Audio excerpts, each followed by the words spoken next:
బంగారపు పళ్ళెం ఎవ్వరు పట్టుకున్నా అది మట్టి పళ్ళెమైపోతుంది. ఇంతలో ఒక పెద్దాయన ఆలయం మెట్లెక్కుతూ లోపలికి వస్తున్నాడు. వస్తున్నప్పుడు ఆ మెట్లమీద కూర్చున్న బిచ్చగాళ్లను చూసి ఒక్కసారిగా ఆ పెద్దాయన చలించిపోయాడు. పరమేశ్వరా, వీళ్లను కూడా నీవే కదయ్యా పుట్టించావు.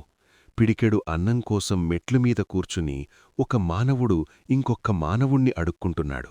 వీళ్లకు ఇలాంటి గతి పట్టిందేమిటి అని ఆయన ఎంతో బాధకు గురైపోయాడు.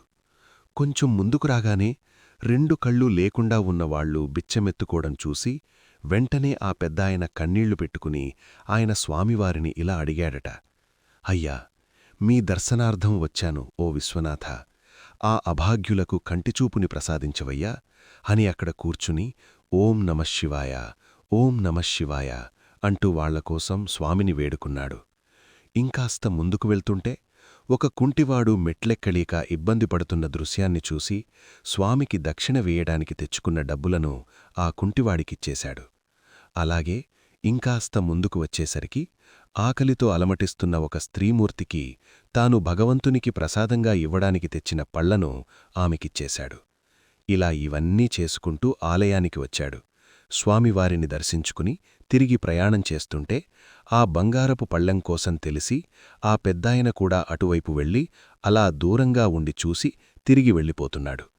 ఇంతలో ఆ ఆలయంలో ఉంటున్న అర్చకుడు, ఓ పెద్దాయనా, నీవు తరచూ గుడికి వస్తుంటావు కదా, అస్సలు నీ భక్తి ఎలాంటిదో తెలిసిపోతుంది అని హేళనగా నవ్వుతూ ఆ పెద్దాయనతో ఈ అర్చకుడు మాట్లాడుతున్నాడు. అప్పుడా పెద్దాయన ఆ పళ్ళెం దగ్గరకు వెళ్లి దానిని పట్టుకోగానే అది మరింత బంగారు వన్నెలతో ఇంకా దగదగలాడుతూ కనిపిస్తుందట. అప్పుడు అందరూ కూడా ఆయనను చూసి ఆశ్చర్యపోయారు.